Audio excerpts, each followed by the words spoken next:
అందరికీ వందనాలు. ఈ వీడియోని ప్రతి ఒక్కరికి షేర్ చేయండి. ఈరోజు సంఘాలలో సాక్ష్యాలు అనేవి చెప్తున్నారు. సాక్ష్యం అనేది ఎవరికి యూజు? నీ సాక్ష్యం ఎవరికి యూజు? దానివల్ల ఉపయోగం ఏంటి? ఏం లేదు. సాక్ష్యం అంటే నీ గురించి నువ్వు చెప్పుకోవడం కాదు, నీ గురించి నీ ఇంటి పక్కన వాళ్ళు చెప్పాలి, నీ ఫ్రెండ్స్కి చెప్పాలి. అది సాక్ష్యం. నీ గురించి నువ్వు చెప్పుకుంటున్నావంటే అది డప్పు కొట్టుకోవడం అవుతుంది, నీ గురించి గొప్ప చెప్పుకోవడం అవుతుంది.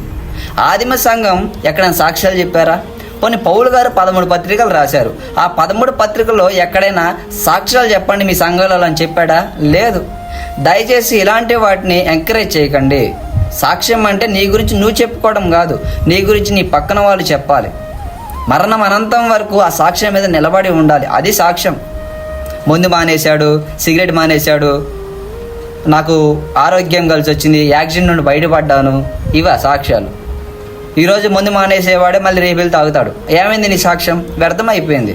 దయచేసి ఇలాంటి వాటిని ఎంకరేజ్ చేయకండి. సాక్ష్యం అనేది నీ గురించి నువ్వు చెప్పుకోవడం కాదు, నీ గురించి నీ ఇరుగు పొరుగు వారు చెప్పాలి. ఆమేన్.